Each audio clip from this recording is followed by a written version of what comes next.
of your final essay report. That one will be also L52. That one also requires VeryGuide submission. So you need to submit it to VeryGuide and at the same time Moodle folder for your final essay report. Okay. Currently, you cannot see any folders under week 15, but you definitely will see one in week 11. Okay, so do that first. And before you start, please, I'd like you to know that the example that we sent it to you, the presentation, is a real example of a Hong Kong University social science student. Now, that is meant to be for references. And well, unfortunately, some students took it as a template and just copy it. And I had the morning class, one whole class. Everybody begins by, oh, please close your eyes for a minute. Please imagine. I mean, that's really strange, you know, the whole class. I mean, use some common sense, right?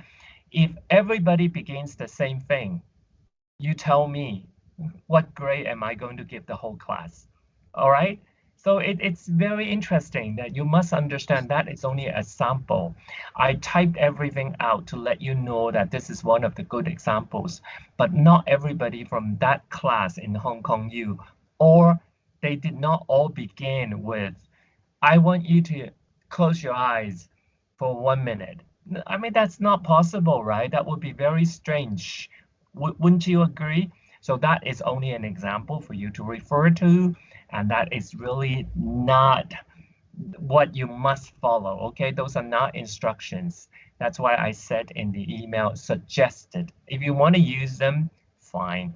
But it's just to show you that, you know, this is one way of attracting audience attention. You want to grab their attention, but you can do it in so many other ways. Asking questions, showing an object, sharing a news, giving them shocking figures. I mean, there are hundreds of ways, but the worst is to have everybody, I want you to close your eyes, and everybody is, I want you to close your eyes. That's very strange. This is the first thing, okay? Now, the second thing is, this is strictly speaking, not a reading exercise. And well, you can look at, this is going to be recorded, okay?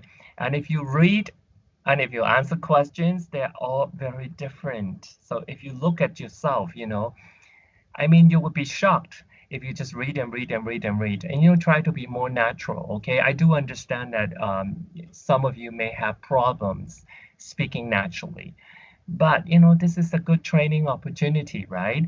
If you read, doesn't mean that you will get high marks, right? So if you, at least you give yourself some kind of opportunities to practice for your future, right?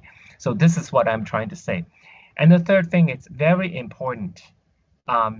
When you finish your presentation, please tell us, well, that's the end of my presentation. You know, thank you for listening. I hope you enjoy my, or blah, blah, blah. There are many ways to doing that, but it's to signal that you have finished so that you go ahead and say, now I would like to invite questions from the audience. It's very important, right? It's natural kind of thing.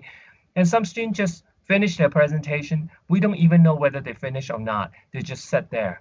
And their partners obviously like them, didn't listen, didn't come up for a Teams meeting, also didn't know what to do.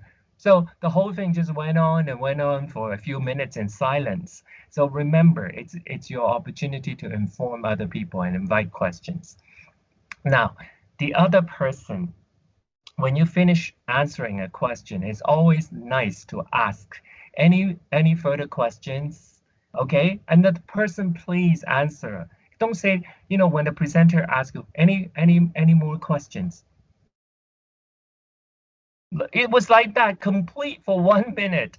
It's shocking, you know? So remember, you should say that, oh, okay, I have another question for you, or thank you for answering my question. You know, I have no further questions. So you have to be judged on those natural responses as well. And please don't just read and read and read, okay?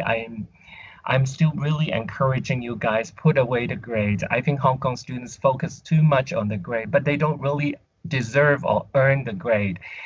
you have to understand that grades are important, but not the most important thing. The most important thing is you take this as an opportunity to study, right?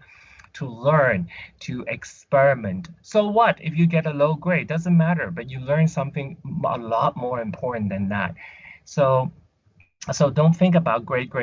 I promise you, if you read through your 4 years, you won't get a good job. Okay, you never get to that level to be able to speak both in Chinese or in English, in a more kind of natural way. And the key is being natural. Okay, so try to sort of put on more speaking tone. I mean, listen to me. I'm speaking to you, right? I don't sort of read and read and read. If I read, it will be very different from if I'm speaking to you. All right. So those are the things that I want to share with you. Remember the Moodle submission. From now on, it is very important. If you forget to submit into the Moodle folder, if you put it in very guide wrongly, then, well, you will be considered no submission. Okay, you know who you are. Many of you actually didn't follow instructions for your process writing, but we are going to be very strict now. So remember, there is going to be Moodle submission.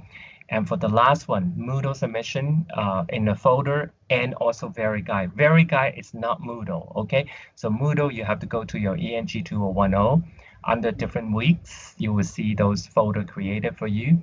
So for week 11, there is one, and week 15, later on, there will be another one. And then for week 15, you must also submit into Very Guide, okay? All right, so let's start with, I'm just going to be very quick, and Adam, is it Adam? I think Adam Chung In and Chen Ka Fai, Chang Pokman, okay, and you guys should be a group, I believe. And then Chen Wan Mao, and then Chen Wai Ying, and then Chung Chuk Yin and Chung Zi him, okay. So those are the students, okay? So without me telling you, you should one after another follow smoothly. So when Chen Pokman finish, they have a group of 3 first. The next group will be Chen Wai Mao. Please just automatically, when he finishes, then you switch on your webcam. Okay, so let's start with Yin Man, Adam, right? Is that yes. Adam? Do you hear me? Well, also it's important you ask your group mate if they can hear you, see you. If my group mate hear me, yes. Okay, and then put on. Yes, I can. Great, thank you. Can you guys see me? So is it? No, do you need to share notes with us? Okay, you want to share? Do you see me? Yes. But my notes is in my. Okay, I'll try it. Okay. Or you put it in the meeting notes, or you can put it here. Okay, great. I will upload it to here.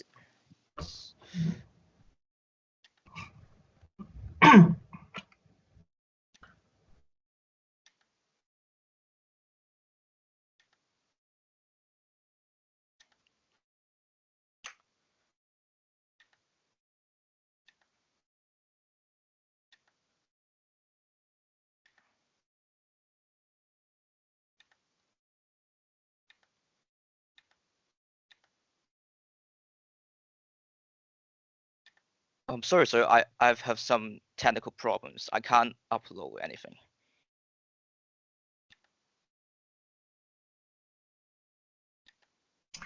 You put it onto your computer screen, and then you share the screen with us. You just put it on your own top. Open it on your computer. Then yes, I already sent it to the group. Yes, so the team can you can look at the team, and I have to put the PowerPoint here. There. Team. Yes. Okay. Yes, in the team chats. Yes, in the team chats. Yes. Okay, well, it's cool. Yes. Now we started recording now. I mean, you should be able to see that. Okay, we started. Yes. Okay. Yes. If it's okay, I will start now. Yes. Yeah, please. Okay. Thanks. Thanks. Sorry for you guys to rating. Yes. So hello guys. This is the lesson right now, and please stand up. And morning guys. please open your textbooks. But wait, do you guys still need textbooks? Maybe not, because we have e-learning right now and we have used iPad for a few years. And today I'm going to share my topic, and my topic is the advantage and disadvantage of e-learning in Hong Kong schools. Okay, so why is this important to you? As e-learning is a new and effective way to study. Knowing more from e-learning can improve our efficiency of studying, so that if we know more how to use Google Scholars or online libraries, we can find more and more useful resources online, and it will greatly help us to study more resources. Okay, the next page, I would like to share my essays outlines to you guys. First is the introduction, and the second is the form and importance of e-learning, and the last one, and the next one is the benefits of e-learning, and the next one is the drawback of e-learning, and the recommendation. Sadly, we have no enough time, so we are not included in this PowerPoint. And last but not least, we have the conclusion in here. Okay, so the next thing, the first one I will introduce is what is e-learning? What is definition of e-learning? So e-learning means electronic learning. So we have I have simplified Vanita's 2015's jobs that talk about e-learning models, and it's telling that e-learning have in-class and out of class, and in class we have face-to-face class, just like in a normal way. We have lectures, we use iPads, we use notebooks, and the online classes is just like we now is using social conferencing software. And out of class we have the self-learning. It's just we can use Google Scholars or online library. We can find resources by ourselves. So yes, this is the major ways of e-learnings. And let's talk about deeply. I would first introduce the in-class face-to-face introduction, face-to-face e-learning. So teachers may use iPads or computer to teach in the schools. So we can use any electronic device in the schools and to replace textbooks. To use this for in-class activities such as quiz and discussion. Sometimes we may have some online quizzes or use devices for quizzes. So where on in-class face-to-face classes, we also have e-learnings. Okay, the next one is the online classes. In-class online classes, just like we're doing right now, you have to use the online video conferencing software, and we can conduct the lessons at anywhere. So we don't need to walk to schools and join the lessons. And teachers, students only need electronic devices to join the classes. Okay, the last one is the out of class learning. So students can learn from online resources, just I said it, the Google Scholars, or we have our Hang Seng University library, online library. So it's self-directed and can access information around the globe. So the next thing I would like to share is the benefits of e-learnings. There's four major benefits of e-learning, which is repeatable lessons, lower courses, environmental protections, and provide more ways to teach. Okay, so the first one is the repeatable lessons. Lecturers can record the live lessons and post it online, and students can revise the lesson at any time, so that if we have any questions, if we don't know anything, we can go it again and again and revise the lessons. And also, there's also one more benefit that students can pause the videos and go back to the parts they don't understand, so that if I don't know what is 1 plus 1 or x plus y, and I can keep going to look at 1 plus 1 and x plus y again and again. Okay, so the second benefit is to lower the cost. As you may know, we always cost many times to travel and cost many money to travel.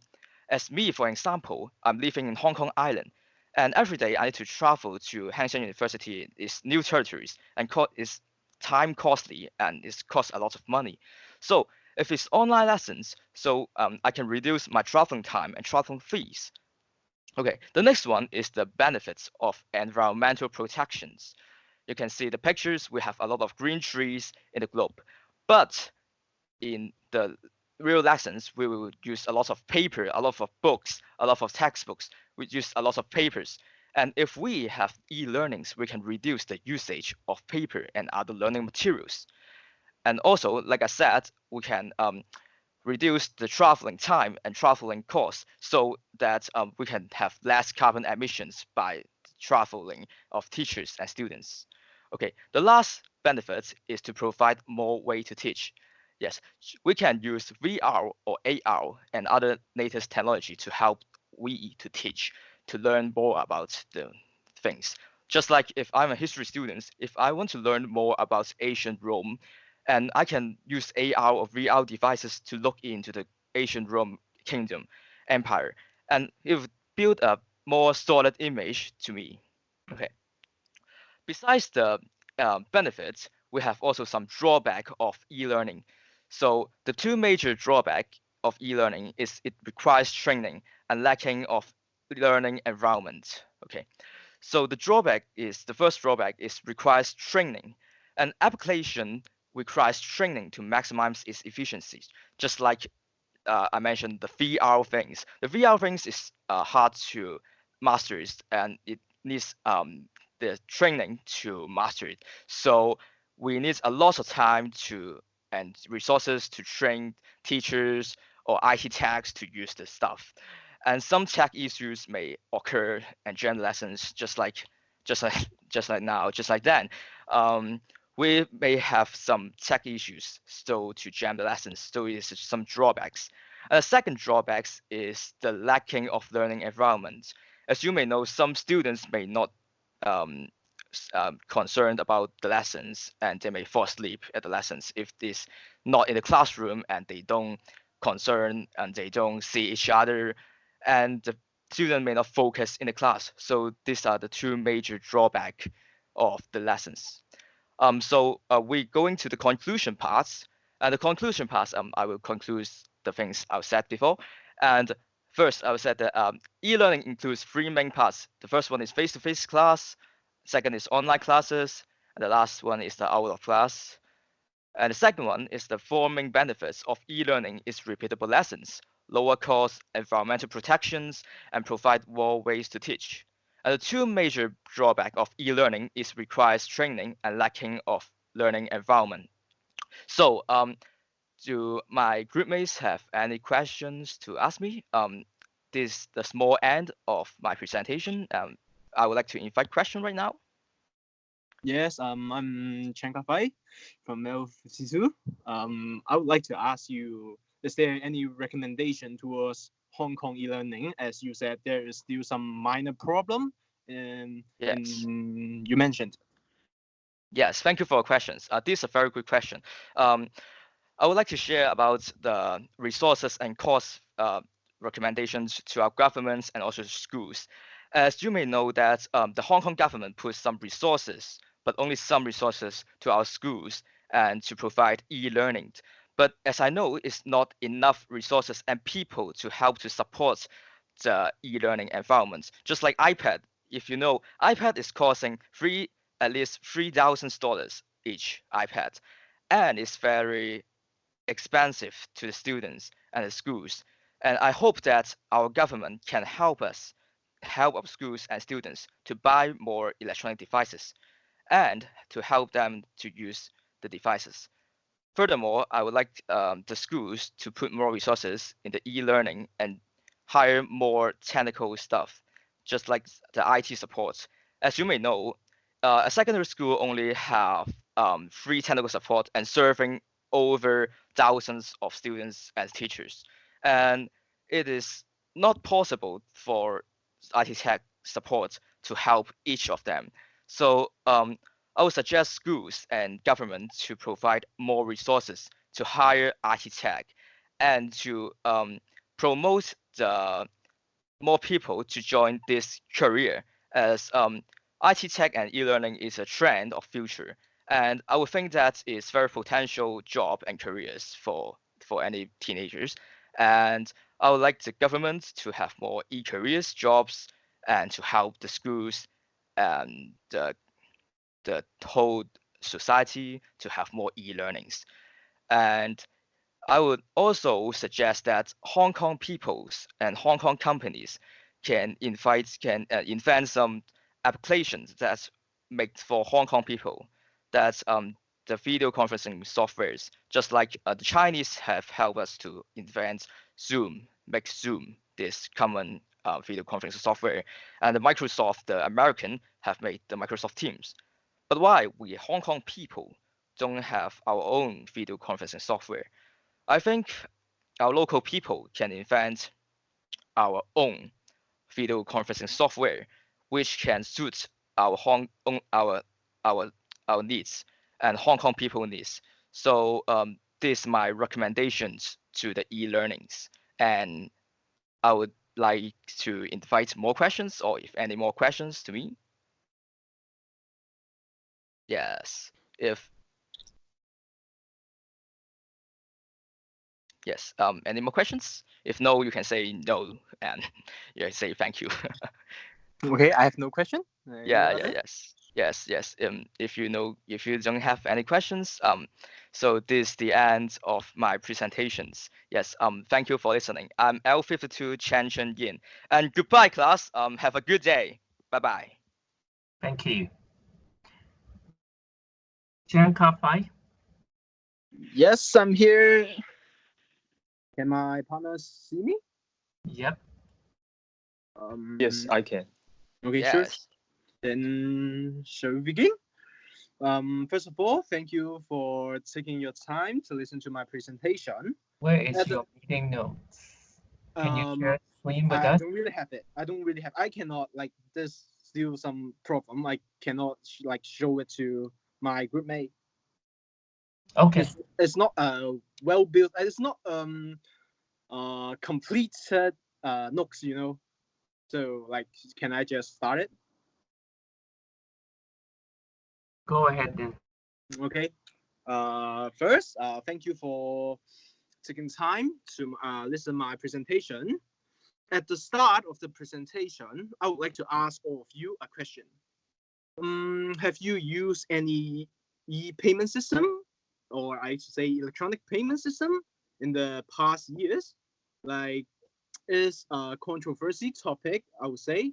The original concept of this is installing a POS system, a point of sale system, into everyone's device. And they can make it. And I will use a bigger data set to set what is this. I will use mainland China. Like, we all know that there's approximately 14 billion people in China. And it is surprisingly over 10 billion people are using WeChat Pay, which is the biggest, and 9 billion people is using Alipay, which is the second biggest. And a lot of people would think that, oh, it's good. Even the government are recommending us to use it. Why? Like, I will talk about this. The first thing is, for the citizen, for the people, oh, it is very, very convenient. Like, we all know that time is money. You save time, you save money.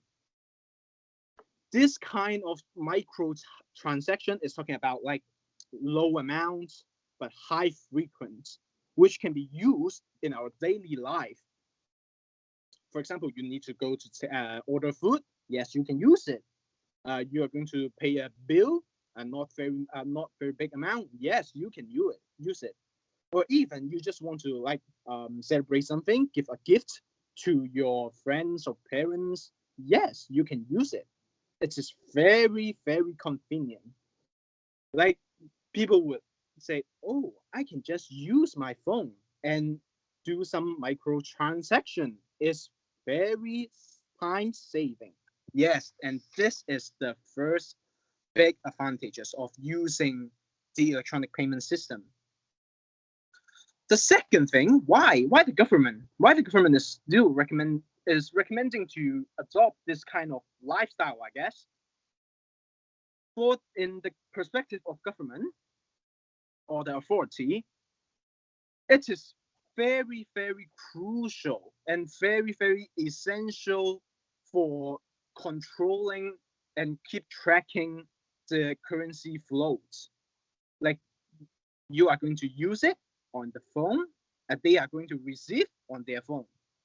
So the transaction is basically visible to the authority, which it reduces the chance of counterfeit money and controlling and monitoring whether you are using the money you earn legit or you're not. And after speaking a lot of things, maybe you guys will think, oh, wow, it's very nice. I will use it if I do not use it at the past. I may try it. It sounds very good.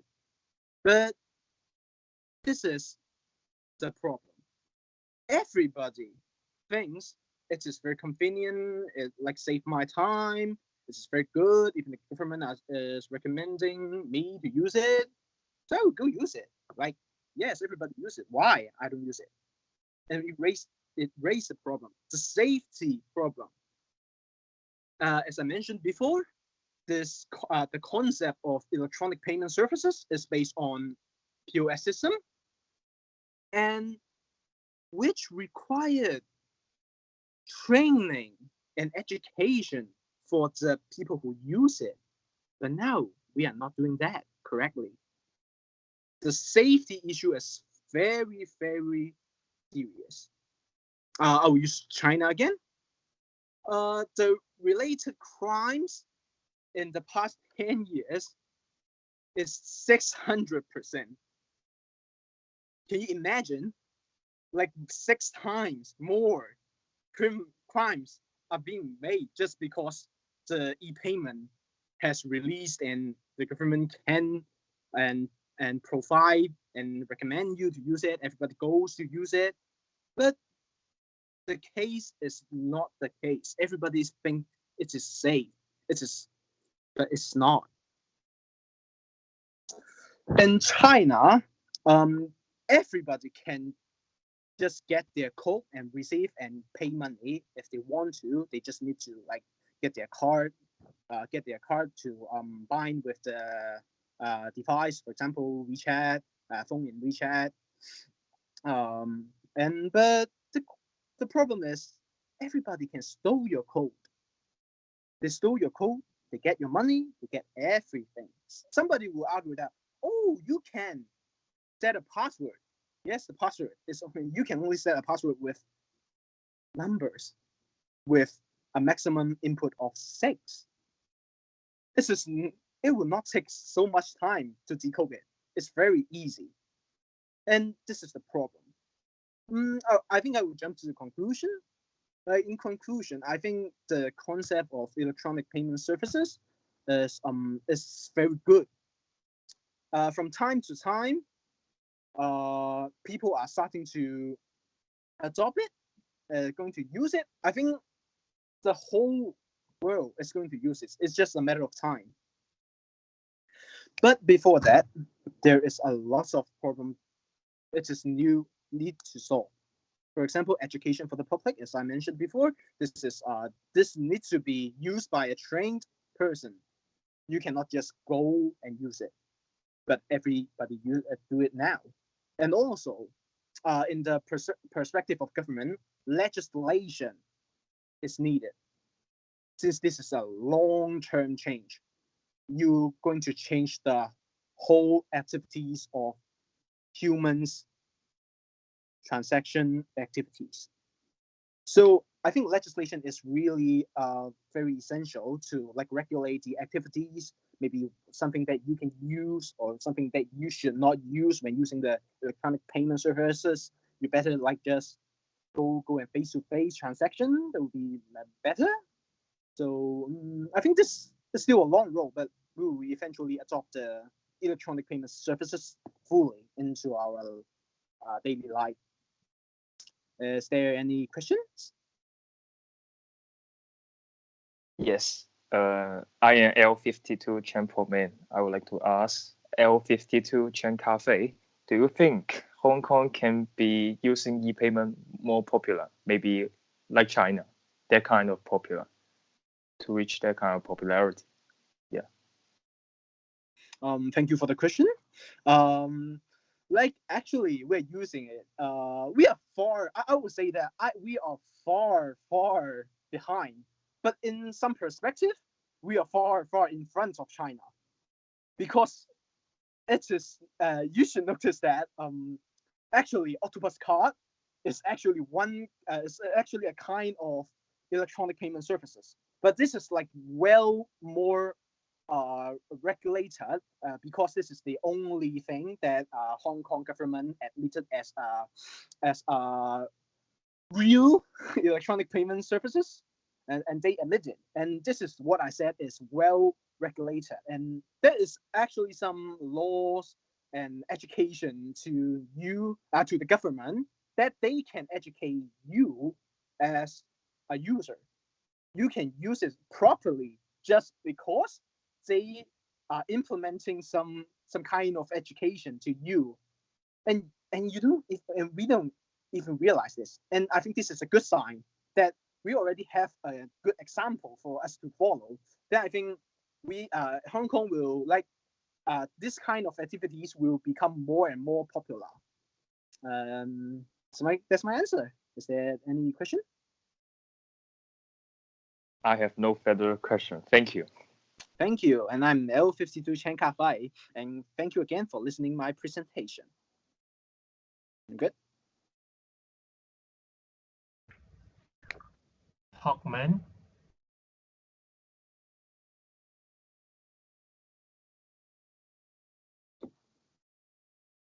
Okay. Can you see me? Can you hear me? I have already sent the Word file to the Teams. Yeah. And ladies and gentlemen, and thank you taking the time to my presentation. First of all, I won't ask you to close your eyes. I just want you to imagine if you are a 14 years old boy and you are being bullied by your peers. I just want to interrupt. Sorry. Where are the notes? The note is on Teams. Teams. The Word file. Yeah. The Word file. Where is it? There is a link. Wait.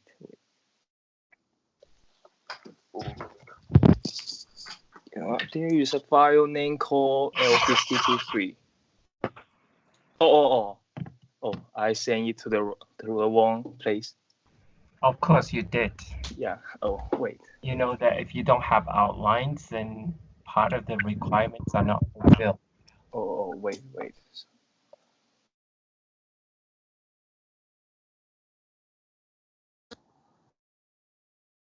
Please. Okay. Yes. Can you see?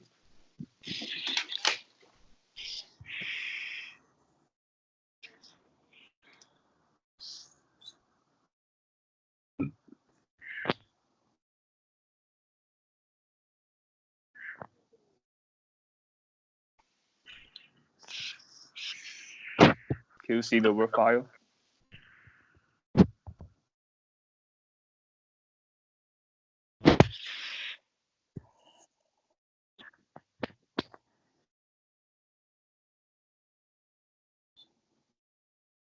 Hello?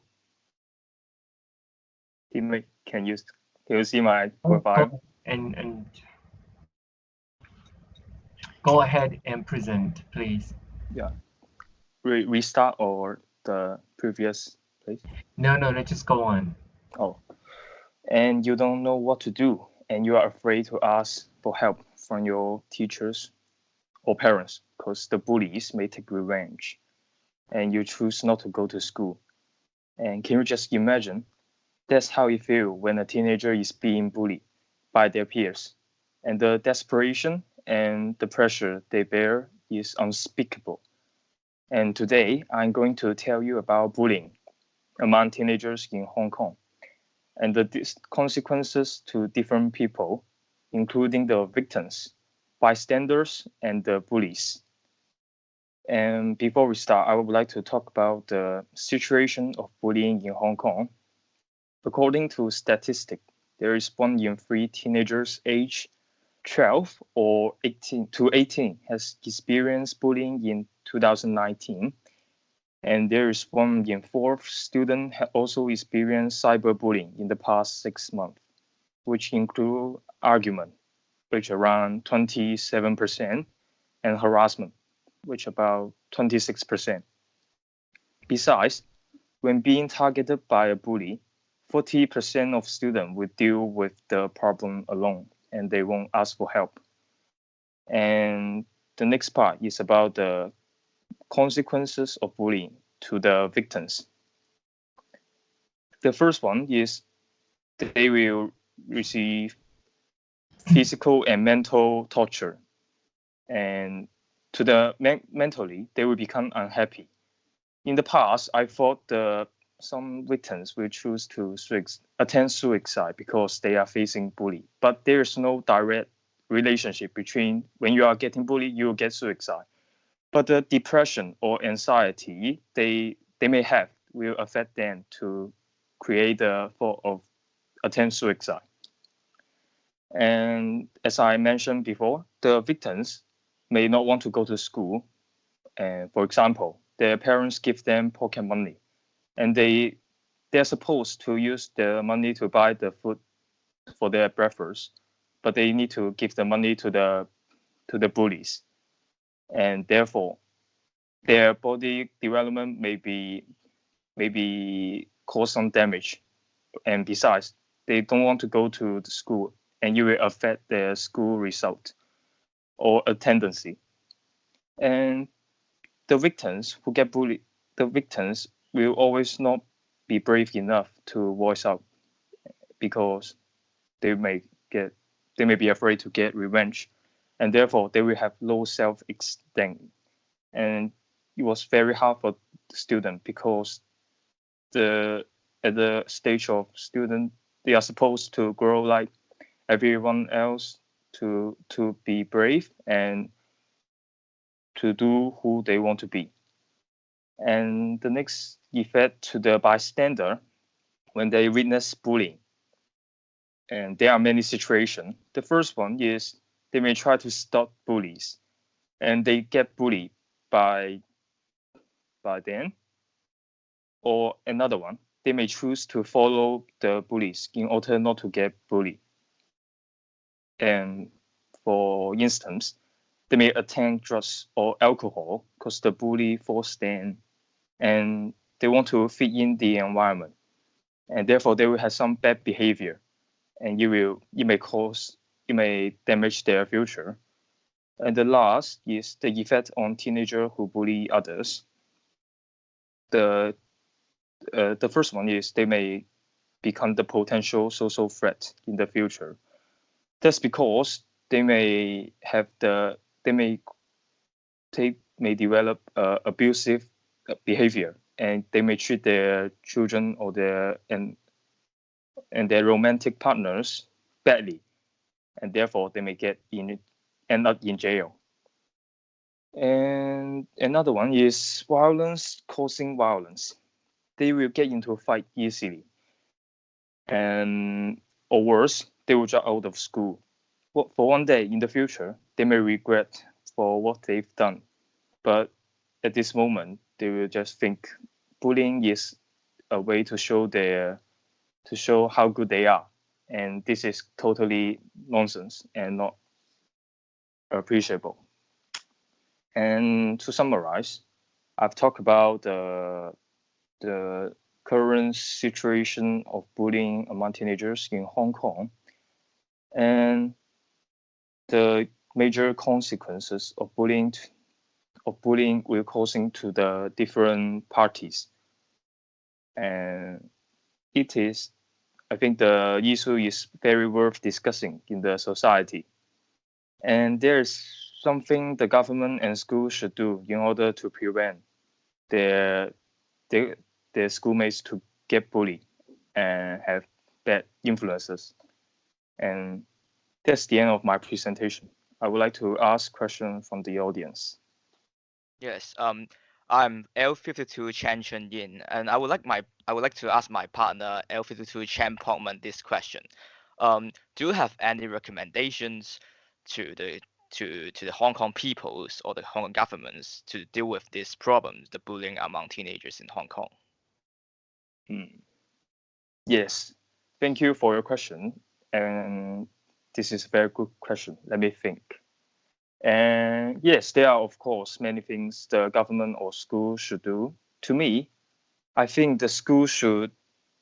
There are many schools have social worker, but I think that's not enough.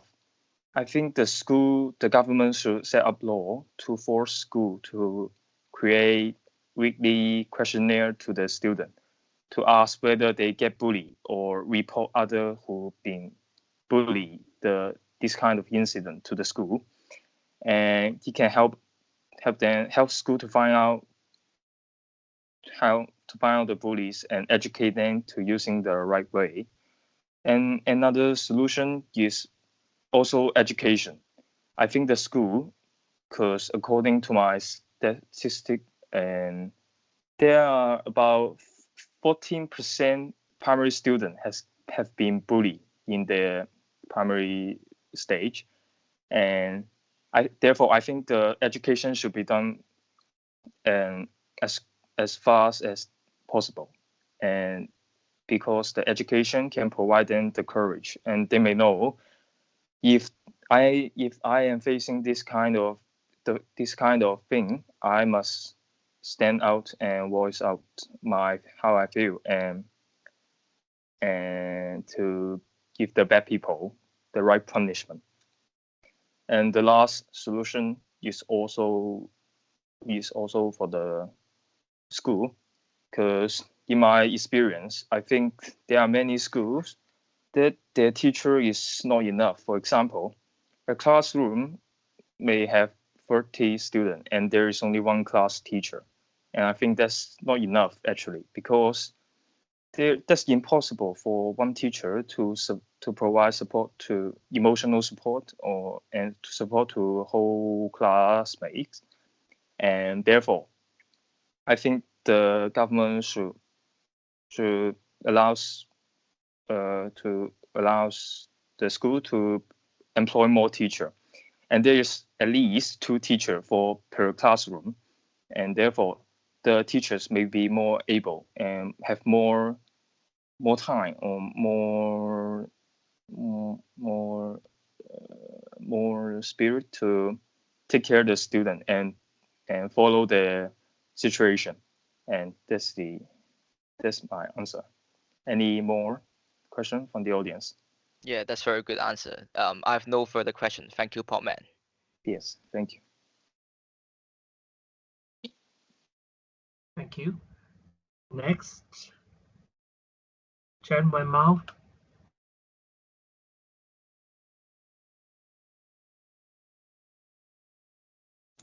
Hello, can you hear my voice? Mm-hmm. Okay.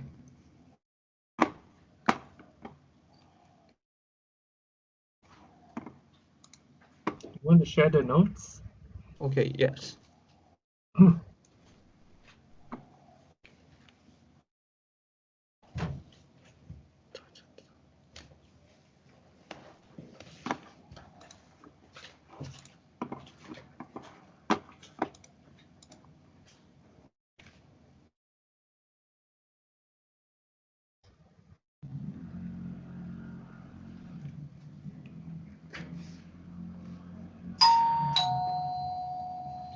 Good morning, good afternoon, everybody.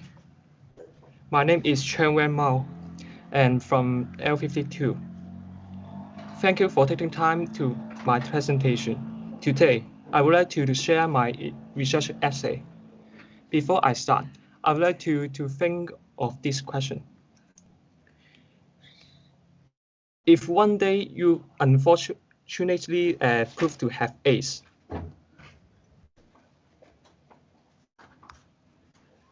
and your next generation will be infected by the HIV virus, will you choose to edit the genes of your child so that your offspring will have permanent immunity against AIDS?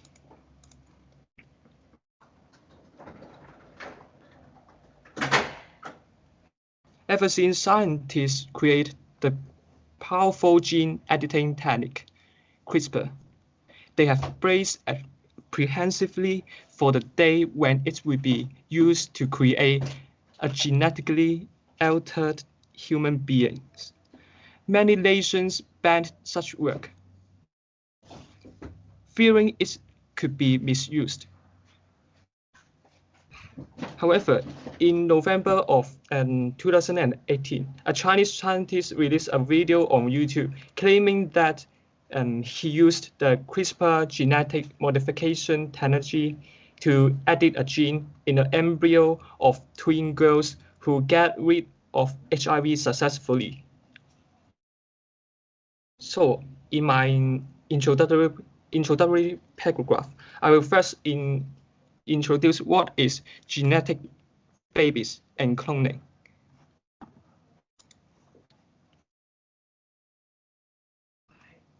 And then point out my thesis statement that carrying out genetic engineering experiment can have grave consequences for our next generation. In the next paragraph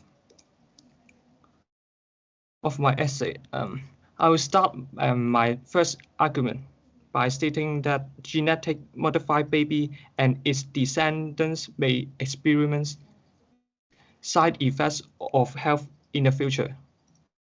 While someone may say CRISPR help to improve the health of a person, CCR5 gene in human body which allow human infection of HIV was disabled. Using these techniques, it may risk mosaicism, which means an abnormal genetic changes caused by gene editing. Also, genetic changes can be passed on to future generations, affecting the future human gene pool.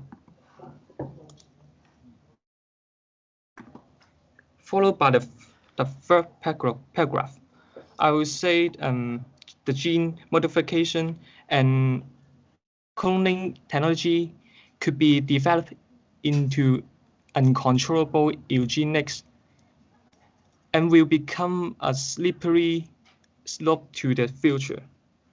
Someone may say human well-being and intelligence will be improved through further advancement of the technology. Here is the rebuttal. After the technology is developed, some rich parents can request for better health intelligence enhancements of their children while the poor cannot. It may deepen the wealth gap. Also, dangerous experiments could be done secretly to create mutants, bringing a devastating disaster to humans. If there are some totalitarian regimes or terrorist organizations, the technology could be abused, such as producing perfect humans, such as modifying the appearance and the IQ.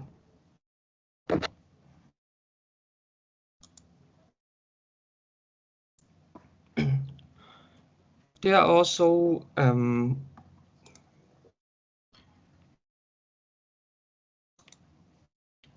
one concern is that human rights of genetic modified person cannot be fully protected. One reason is that there is no international treaty of general application to directly regulate human gene modification. Early genetic modified babies such as Nala and Lulu may face peer discrimination. There are no agreement on how to teach ordinary children how to treat genetic modified people. And if the diseases are fine because of genetic modification, those people being modified will suffer from loss of certain human rights inevitably, such as the right to give the birth. Okay. At the end of my essay, I will briefly restate those arguments, providing some solutions. For example, if genetic modification has to go on and continue to develop, refined laws agreements should be added. Public education should be provided, as well as doing experiments with respect to human rights. On the other hand, alternatives such as developing treatments for diseases can be considered. Lastly, state that if those genetic experiments are being carried out without monitoring, how devastating the future will be. That's the end of my presentation, and thank you for listening. Now I would like to invite questions from the audience. Yes, I'm Wendy. Can you hear me? Yes. I have some suggestions and questions to give Louis. First, I think your cover page can add your student name, student ID, and the school name to give stronger first impression to audience. And I think you did a great job on the page 3 because you highlight the words and start with a question. It's really impressive. And my question are, I have 2 questions in total. First, are there any evidence or real case support your argument or concern?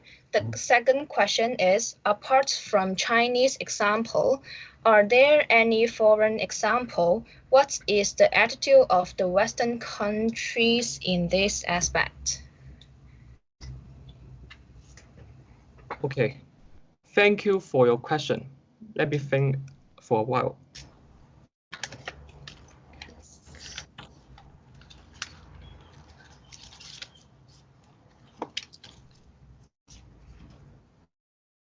So, for your first question,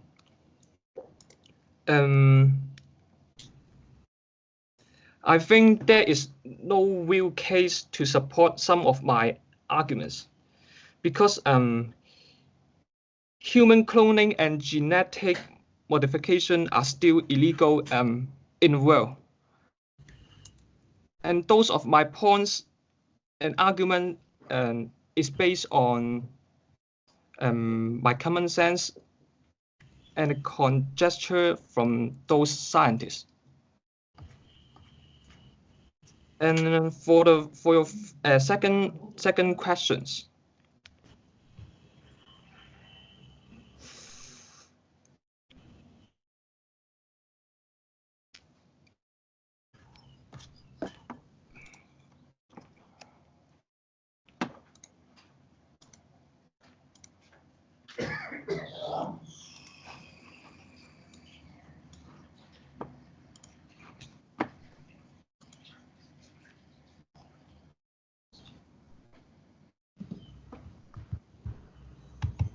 So, go ahead and answer the question, please.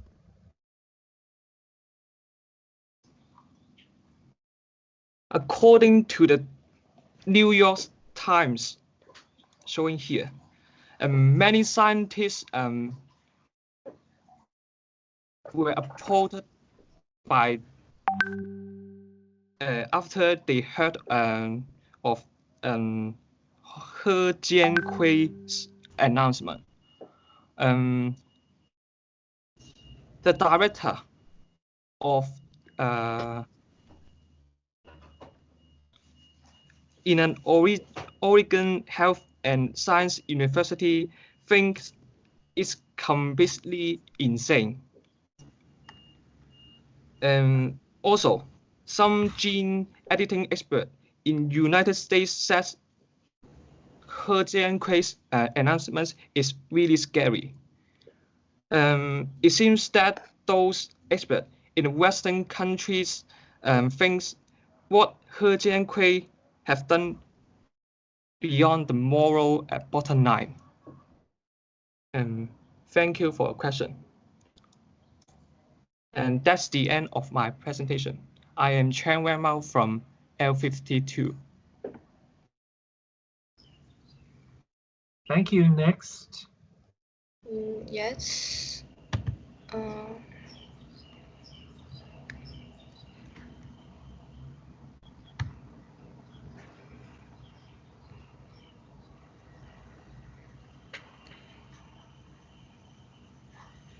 Hi, I'm Wendy. Do everyone hear me?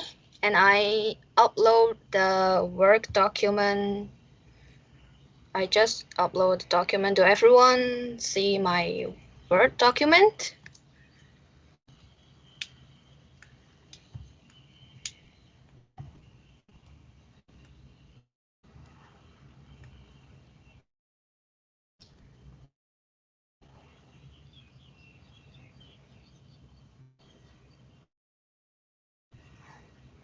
Sorry, anybody?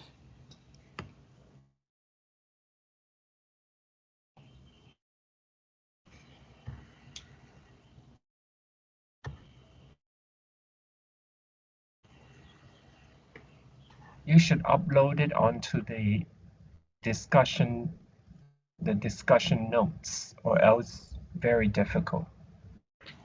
The The meeting notes. meeting notes. Because you didn't attend our Teams meeting.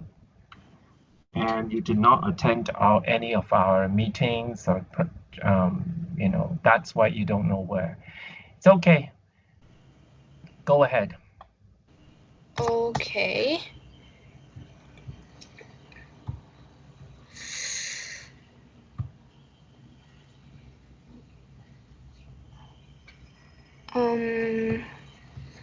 Maybe I open the. We don't have time, please. Okay. Okay. All right. So good afternoon, everyone. So let's get started.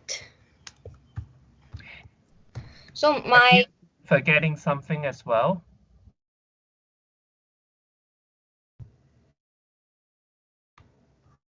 Sorry, what do I forget?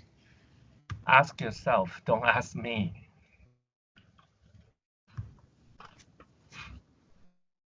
I have to introduce myself, right?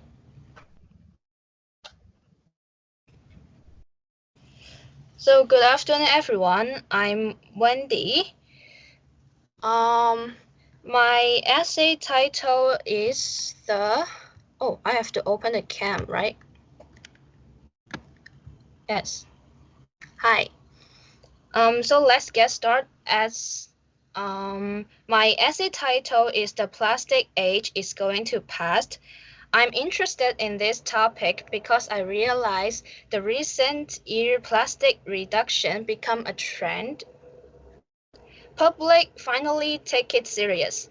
I hope humans can live without plastic in the early future, and I want to promote green concept in this essay too. I would like to ask one more question. Have you heard about 4 R's or 5 R's? I believe all of you have learned it in primary school. But do you remember what are they? You can find the answer in my instruction. So let's move to the instruction together. For this part, I start with a question. I have highlighted in yellow color. The question is asking about the daily habits of audience. I hope readers can take self-reflection first and put focus in my essay easier afterward. Then I introduce the history into the history of plastics from invention to reduction. The timeline is very important because it shows the destructive force of human and plastics. Readers have to clear about the time. Maybe I will add the timeline in the second draft to make it easier to read if I can. Then I mentioned the current condition of plastics reduction and a new concept called simplisticity. Last but not least, I put my expectation as the last sentence of the introduction. After the introduction, Since I talked about recycling and reducing in the first paragraph, I am going to compare them in the second paragraph. I am using point form and symbols to make it friendly to read. Reader can understand my meaning even not reading the words.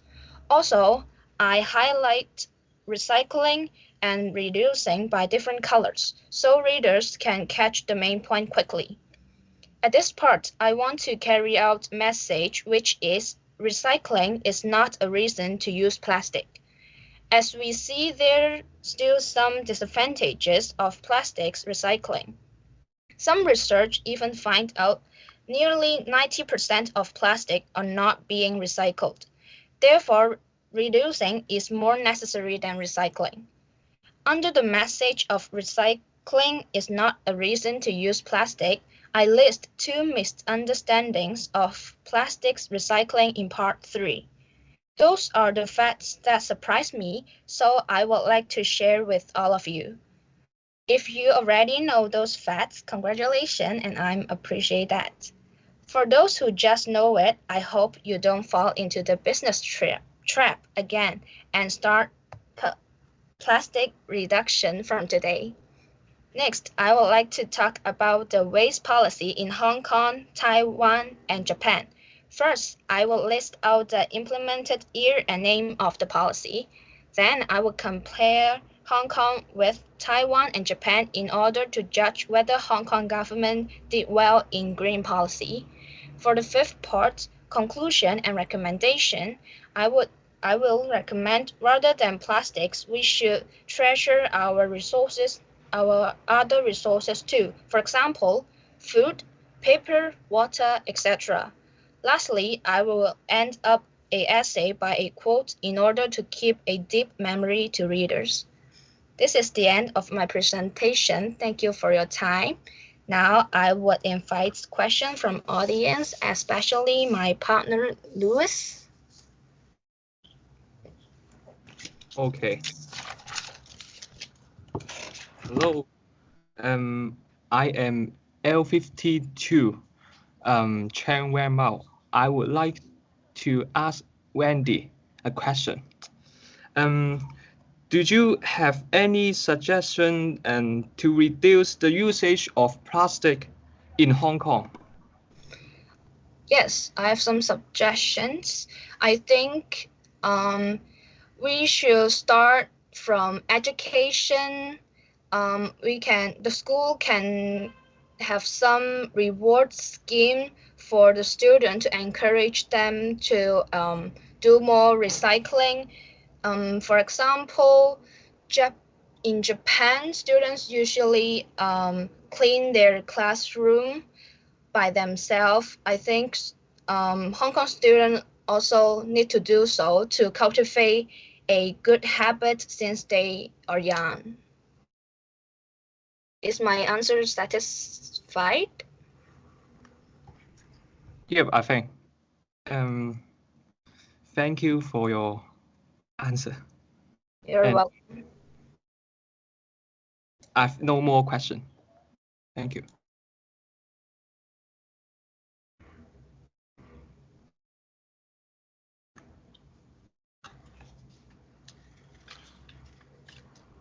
So that's the end of my presentation.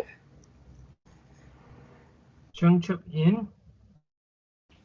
Yes, I'm here. Wait, I'm sharing the PowerPoint. Thank you. Okay, can everyone see the PowerPoint?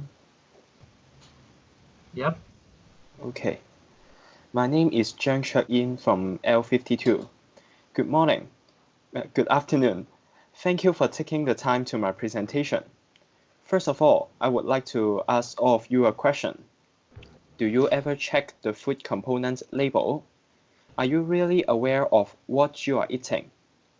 In fact, maybe you are eating corns, but actually it is made up of scorpion's DNA. For some of you, it may seem disgusting and don't believe that it is happening right now. But to be honest, it is what we call genetically modified crops. So today I'm going to talk about my outlines about should we use genetically modified crops. In this presentation, 5 parts will be included. The first one is the background, the second one is my thesis statement, the third one is the supporting reasons for the thesis statement, the fourth one is my conclusion, and the last one is my recommendations. For the background of genetically modified crops, I would like to tell you some facts about it. First, genetically modified crops is also known as GM crops. Every living creatures in the world have their own DNA, and DNA is the genetical materials that control different characteristics of that creatures. For example, your DNA will decide how tall you are. Even if you do more exercise in your daily life, your maximum height will only increase for a few centimeters than that your DNA decide.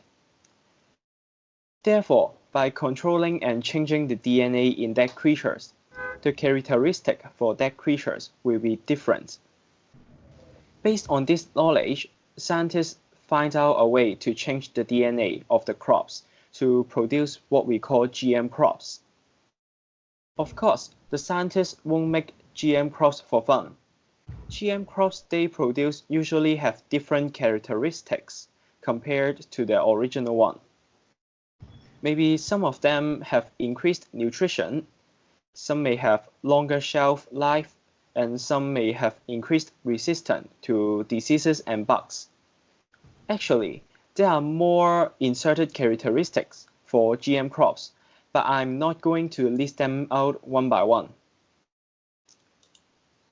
From the inserted characteristic in GM crops, we can see that there are many benefits for GM crops. They help increase food supplies and lower production costs, as some of them have fast-growing DNA and resistant to drought, so less water is needed. Some may have increased nutrition value, which helps people in poor countries and prevent them from malnutrition, as they may not have enough money to buy food. While some of the GM crops may be poison to bugs but not to humans, so less pesticide is needed and thus reduce pollution. However, is GM crops really as good as we think? For my thesis statement, I think that GM crops have far more drawbacks than the benefits it may bring. Here are some of my reasons.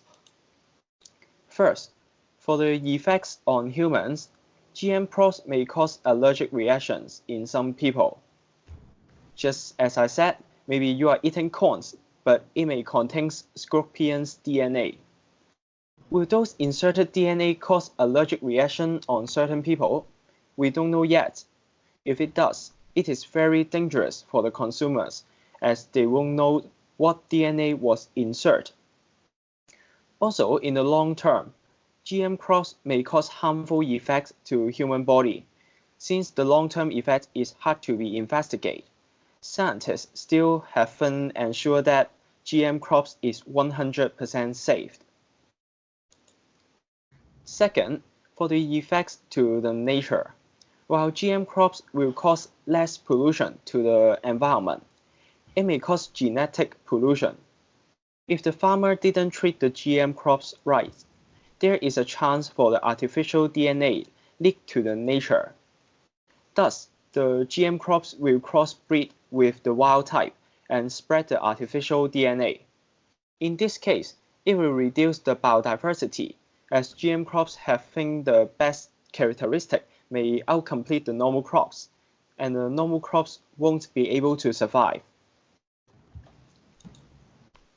To conclude, although GM crops may help poor people by increasing food supply, GM crops may cause a far more serious consequence than we expect.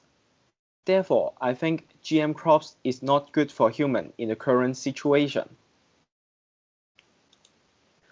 For my recommendations, I suggest that GM crops should be put aside for now. We should give time for scientists to do more investigation and get a better understanding about the effects of GM crops, while the government should start constructing policies related to GM crops. Lastly, for the whole world, we should think another way to help people in poor countries who suffers in starvation or malnutrition. I do believe GM crops is not the only way to solve this problem. That's the end of my presentation, and thank you for listening. Now, I would like to invite questions from the audience. I'm L52 Cheukhang Ji, and I would like to ask my partner L52 Cheukhang in this question. Apart from the reasons you mentioned, do you think that ethical issue is also a reason why GM crops should not be recommended? Thank you for the question. I heard some people mention this issue too. They said that it is God's job to create new species and change their characteristic, and humans shouldn't play the role of God, and thus making GM crops is unethical. Although I oppose the use of GM crops in the current situation, I don't think it is one of my reasons why I think GM crops should be put aside now. Just as I mentioned, GM crops should be put aside now, but not forever. If GM crops really won't cause any harm to human or the nature, making GM crops will be a good choice, as GM crops usually grow faster and they can have a higher nutrition value than the normal one. This will help a lot of people who live in poor countries and prevent them from starvation or malnutrition. I do believe that if we really making GM crops for helping people, God will forgive us for doing it. Things that worry me is that by far scientists have not really taken a good look into the case of GM crops. They still haven't found out if there are any consequences if humans consume GM crops in the long run. While some GM crops may have potential threats to humans that we still haven't found out yet. Apart from that, in the current policy, there are no existing rules about restricting GM crops. For now, the components of GM crops is not necessary to be listed out. This may cause problems to citizens, especially for those who may have allergy to certain kinds of products, just like nuts. While for those who don't eat meat, because of whatever reasons, will the animal DNA existing in the GM crops seen as a taboo to them? If so, it will cause a lot of trouble. So, in order to prevent the above situation, I strongly recommend that GM crops should be put aside for now. We should give everyone some time to prepare for it. It is never a good choice to put human life at risk. And better safe than sorry until there is a more detailed report by scientists saying that GM crops is safe to eat. And also the government have made laws about GM crops. I don't think GM crops should be used now, and they should be used later. Therefore, I don't think ethical issue is one of the reasons why I don't recommend GM crops for now. Is there any questions from the audience? No, I don't have any questions. Thank you. Okay, if no, then this is the end of my presentation. Thank you.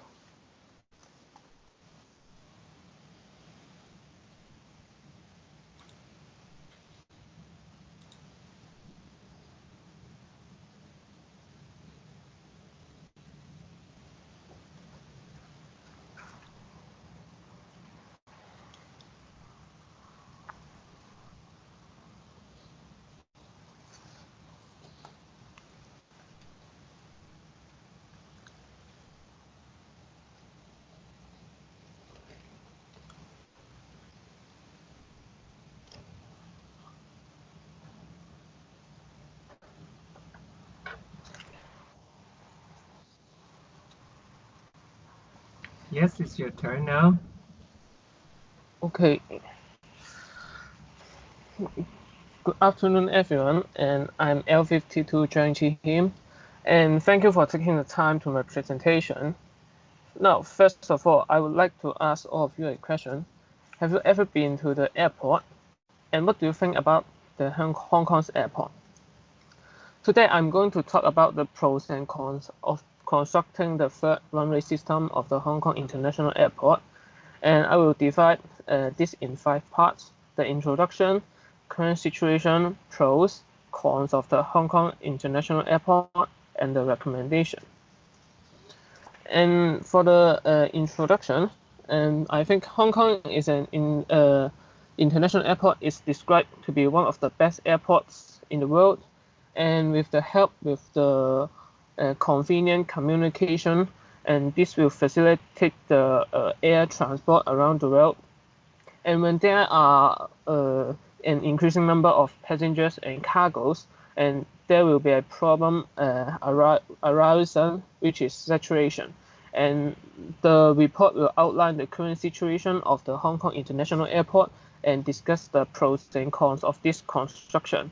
And at last, I will provide some recommendations. For the current situation of the Hong Kong International Airport, it is facing the saturation problem.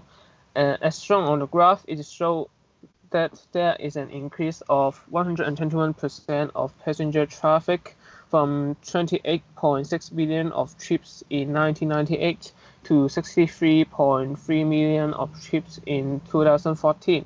And for the cargo traffic, there is also an increase of 169% from 1.63 million of tons in 1998 to 4.38 million of tons in 2014. And this significant increase of the passenger traffic and the cargo traffic have shown that the demand of the flights is increasing, and this requires extra parking slot and an extra runway to maintain the effectiveness and efficiency of the Hong Kong International Airport. So now I'm going to talk about the benefits of the construction. And first, there it will be an enormous economic benefit. It's found that the economic net pressure value will only be 591 million when the second runway system remains, but it will increase to 1,046 million if the third runway system is constructed, which it will have a over 400 million profit. And second, it will be an increasing the job opportunities.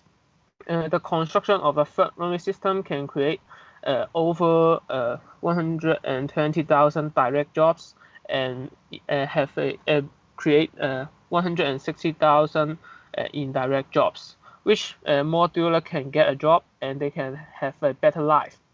And the third benefit is that maintaining the competitiveness of the airport. As Hong Kong International Airport when the Hong Kong International Airport cannot meet the increasing demand of the air traffic, the potential flights will be transferred to other airports nearby, and Hong Kong may suffer from the loss of the potential economic benefits, and it will become less competitive compared to the nearby airports. So about the drawback of this construction, and the first issue will be the expensive cost. The whole project will be around 141 billion Hong Kong dollars, which it is the most expensive infrastructure project ever in Hong Kong. And assuming the cost is shared by the 7 million Hong Kong citizens, which means each citizens will have to pay for about 20,000 Hong Kong dollars, and which some of them cannot afford this amount. And the second issue is that it's about the impact to the Chinese white dolphins. As we know, the sea zones near the construction sites are the habitats of the Chinese white dolphins. The construction may disturb their life with the noise and water pollution caused, and this may threaten them to death. And last, the third point will be there will be more and more carbon emission. And if the third runway is constructed, the air traffic will become even busier. And when the air traffic per day is increased significantly, this will lead to a rapid increase in carbon emission in Hong Kong, and this will even worsen the pace of the global warming. So to conclude, and I think this issue still has some room for discussion and observation, and it should not be have a construction right now. If the government really want to construct this project, I think they have to set up a norm for it and hire a monitoring team to monitor it strictly to make sure that all of the problems happening in an acceptable norm. And at last, I think the government should also have a regular season report to show that all of the monitored aspects is within the norm and in an acceptable situation. So now I would like to invite the questions from the audience. I'm Cheukhang Kwong from L52. I would like to ask Chen Chi Him from L52 a question. Do you recommend building another airport instead of constructing the third runway? Thank you for your question. This is a good question, I think. And for me, I would not recommend doing so, as I think building the second airport in Hong Kong is not viable because it will incur a high capital cost, and it is very difficult to transfer the passengers between the two airports. And as I have done my research, I've found that during the initial planning of the Hong Kong International Airport, it is found that the Chek Lap Kok was the preferred airport site. And if the second airport is built in the city, I think the air and noise pollution will definitely over the standard level. And I think it's really hard to find another suitable spot for the building a new airport. Even if we can find a suitable site within Hong Kong, it will similarly require a land reclamation, which is costly, and it will create even more environmental concerns to more districts in Hong Kong. And apart from that, I think it is very hard to have a new airport with such prosperous airport like the current airport does. And as a result, it may become a waste if it is not well known and it is not used by the customers. So any other questions from the audience? Do you agree to construct the third runway system? Thank you for your question. And personally, I do not agree to construct the third runway system. And the reason is because that even the current airport is facing a saturation problem. I think the environmental problem is still very hard to find a solution. And I think having the third runway built will bring a lot of negative effects to Hong Kong. Say, for example, the water pollution, air pollution, noise pollution, waste causing, and all of these may affect the nearby dwellers' health and also affect the nearby creatures like the Chinese white dolphins. And I think the level of pollution is really a hard thing to tell, as it is an unexpected situation that may exist. And I think that the Hong Kong Airport Authority can maximize its capacity of the existing second runway system, and at the same time, the airlines may change to apply some aircraft with larger capacity and give up some waypoints with less number of customers. And the second runway will then be able to handle less aircraft movement, and while it can maintain an increase in carrying capacity. Any other questions from the audience? No, I don't have other questions. Okay, thank you. This is the end of my presentation. Thank you. Okay, Thank you very much, and that's a good thing. At least everybody still got the message, and everybody was present. There was just a problem with some of you that's been not prepared and don't know what to do, and on top of that, started reading and reading and reading and reading. And I hope you understand that it's a presentation, and presentation it's not the same as reading. And when you read during the presentation, and when you also read during your Q&A sessions, that it's really not showing your ability to convey messages, to communicate ideas clearly to your audience. And by reading, your presentation is never ever going to be a real one. And so we have to know the differences between presenting naturally, which is like a conversation that you have with your friends, exchanging ideas, negotiating ideas during the Q&A, of course, and ability to sort of control your intonation, and be able to use your intonation to convey certain ideas. Of course, when you started reading, then that was all over the place. Your intonation was just flat, and there were times when you were not sure what you were reading, then therefore you had those hesitation. And most importantly, your eyes would never be on your audience. You would continuously be referring to your notes, with some of you even turning your face entirely off the camera. So we realize those situations, and you understand that this is how we're going to grade. Of course, you know, and also the pronunciation. And the pronunciation in terms of even for reading, I mean, there were candidates who couldn't even read fluently, and they had pronunciation problems as well. So my suggestion is still, you know, you really have to sort of find opportunity to speak. Okay, and think about what you really want to say, and think about your research topic.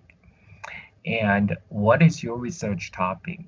And how you're going to approach it, and why are you doing this, and what aspects are you going to go into to locate the answers to that particular question that you started asking right from the start. And if you really have that in your mind, that structure, then it's really not difficult to present, right? Naturally. We are not saying that you can be perfect. Understandably, English is only a foreign language to most of you, not even a second language to some of you. Well, but it's more natural if you really can exercise that ability to only remember the outlines and therefore present, and to the best of your ability, connecting these ideas together, connecting sentences through impromptu way of speaking. The only time that you need to rehearse is to think about the structure, so that you will not sort of go out of step, and that probably is the only thing that you need to do. But by typing out the whole text and start reading it, and then to an extent that your eyes are not looking naturally towards the person that you're speaking to, and that of course it's not very desirable, we know. Okay, so you know who you are, and I hope this will be it. And I have to go to another class. Okay, but anyway, thank you. Don't forget there is an outline that you have to submit, and all of you need to submit your outlines to the Moodle. Now, if we do not see anything, if we do not see outlines from the Moodle submission, i.e. there are students who obviously, like Cheukhang Kwong, he has no ideas that he is supposed to have an outline for today, and so you have to be very careful. If you don't even submit that onto your Moodle, then that would mean that you have no submission. And don't forget to check your email. There might be a meeting later on in week 14. But of course, that's not really compulsory anymore. Just remember that if you don't come on to the Teams meeting, you must check your email carefully.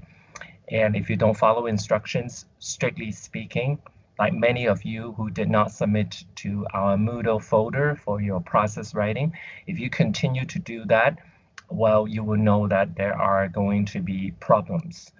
And okay, so those are the things that I need to refer to you.